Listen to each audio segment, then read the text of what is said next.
Hello and welcome again to the Farmers of Health channel. And here basically what I'm doing is that I'm inviting us to farm thoughts, to farm ideas, to farm researches, to farm good health practices, to farm everything in between, provided it is health related issues that when we apply in our lives, then we are assured of quality, long life. Again, at the Farmers of Health here, our approach to health issues is holistic, and it's not only aimed at relieving pain but also reverse lifestyle disorders. Again, you can always contact us for your vision or eye related problems, because that is also our area of specialization. I want to talk about cholesterol. Is cholesterol really bad?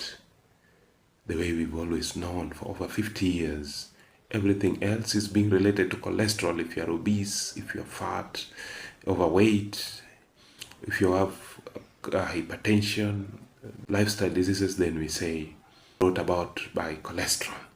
And this is the myth that I want us to do away with, so that after this video, you'll make an informed decision on how you're going to relate with cholesterol. Three things, however, that I would like to point out that are major hitters or major concerns when it comes to poor health. One is chronic inflammation, be it low grade, but just chronic inflammation.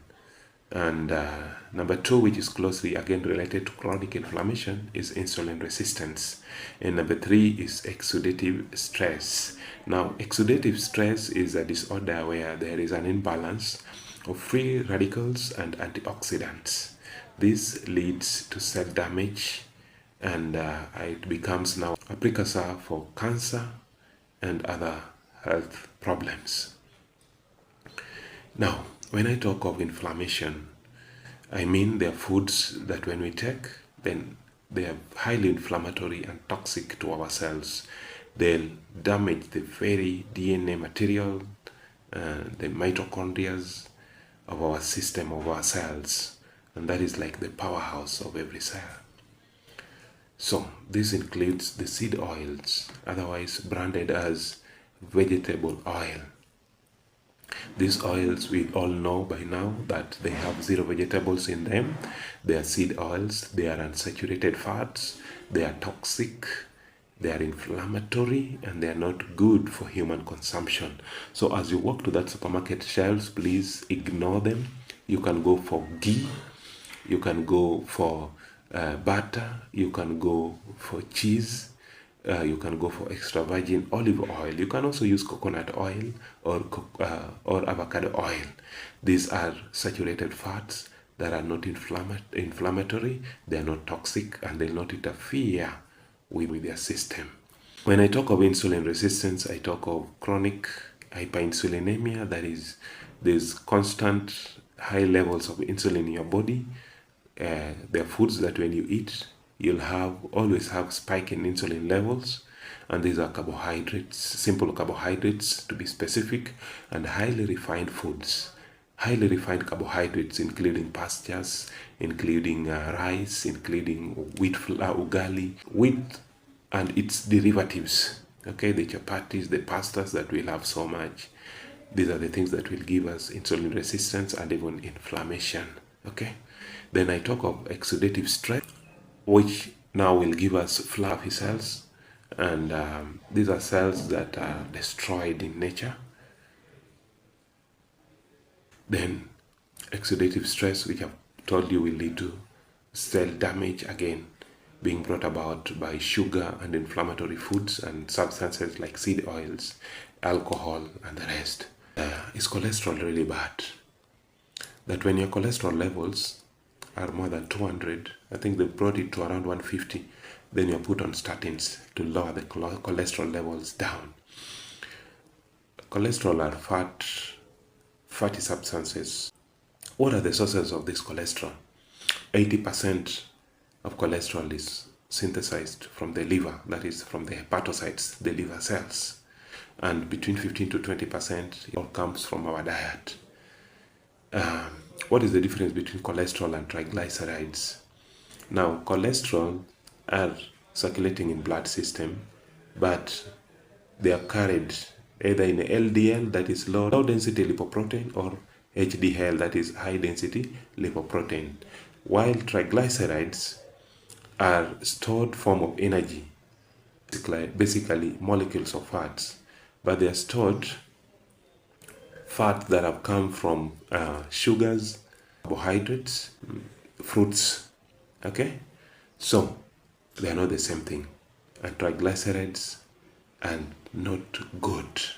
Now, is cholesterol also LDL? No, these are two different things, though they are related, but they are two different things. Okay, I want you to understand that cholesterol is cholesterol. The structure of cholesterol, it is carbon, it is oxygen, and it is hydrogen. How we ended up with bad and good cholesterol, I still don't know. I need to be convinced further. But cholesterol and LDL are not the same. LDL are lipoproteins. Okay, they are lipids and proteins. That is low density lipoprotein and high density lipoprotein. The name is just because of the amount of triglycerides, amount of percentage of cholesterol that they'll be carrying. Okay, but then they are not the same things. Now, LDL and HDL are like vehicles for transporting cholesterol, because cholesterol is not soluble in blood. So, whenever there's tissue injury, the body will synthesize or will make a lot of cholesterol to go and do repair. And whatever will be used, the mechanism, the tracks that will be used to ferry this cholesterol to the areas where tissues needs repair, is the LDL, that is the low density lipoprotein. Okay, that is why when you find a place that needs tissue repair, then you'll find a lot of concentrated LDLs.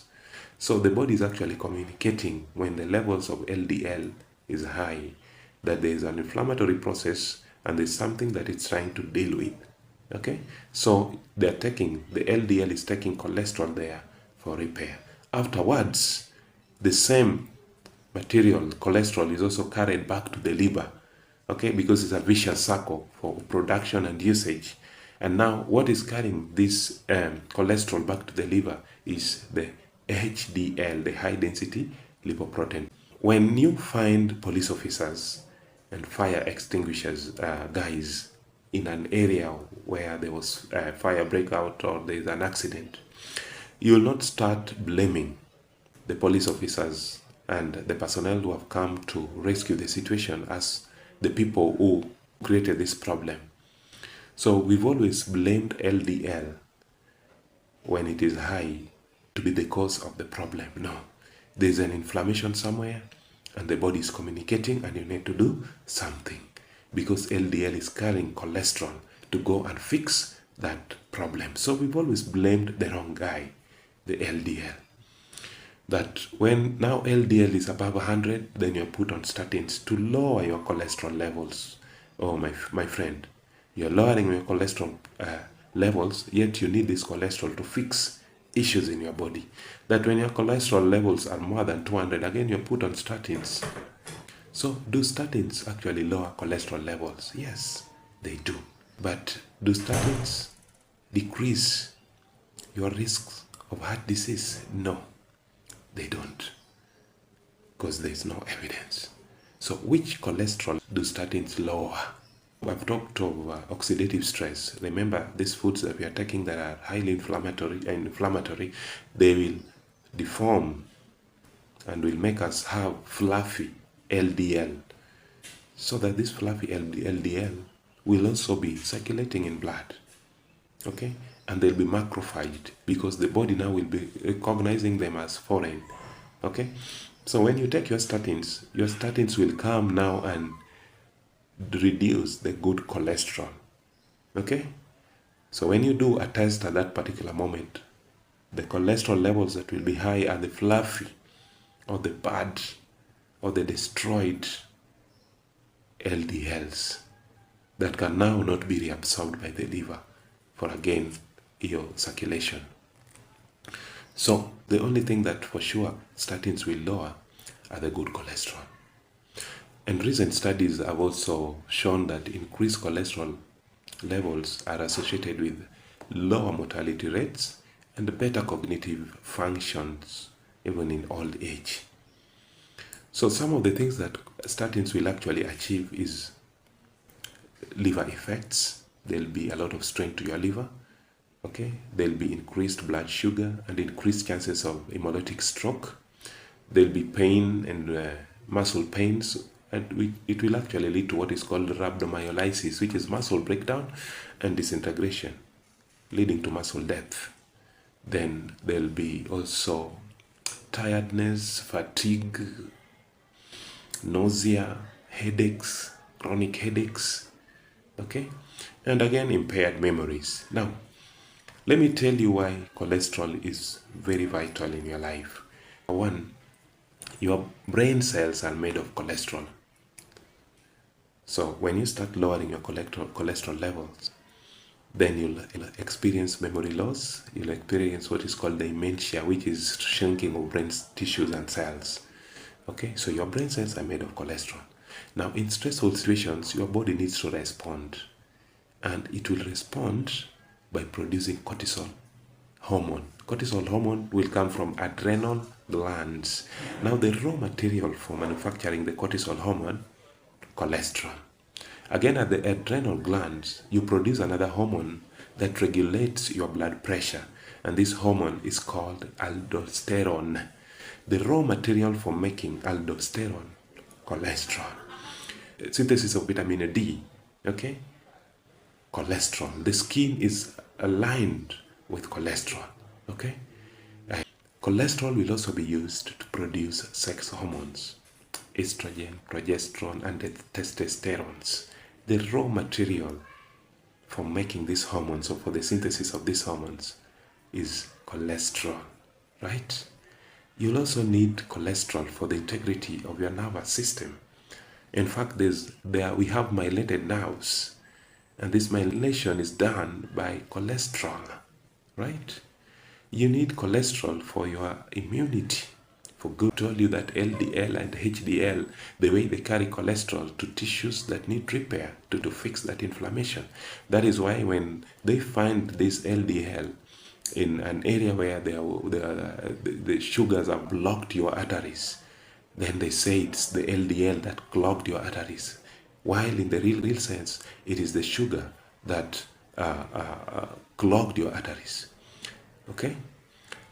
Now, when you take these statin drugs, and I've said you need cholesterol to even regulate your blood pressure, to deal with this stressful situation, for healing, for wound repair, for nervous integrity, for immunity, for brain cell and memory, okay, to prevent things to do with the dementia.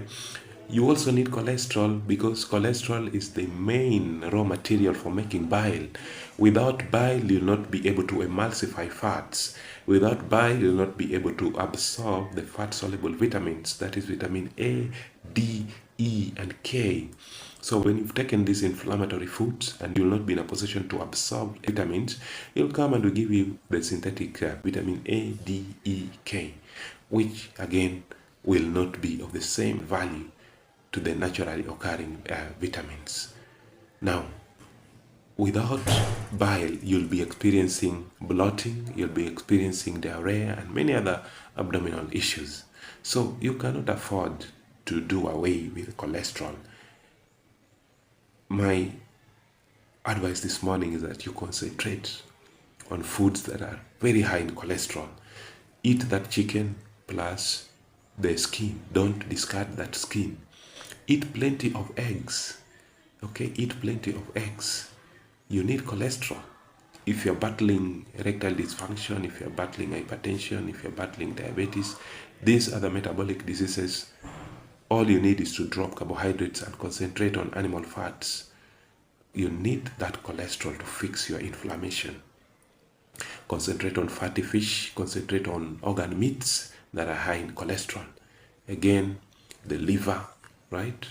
Concentrate on using animal fats to cook, the saturated fats to cook, because they are high in cholesterol levels. Don't go for 0% cholesterol, yet you need cholesterol.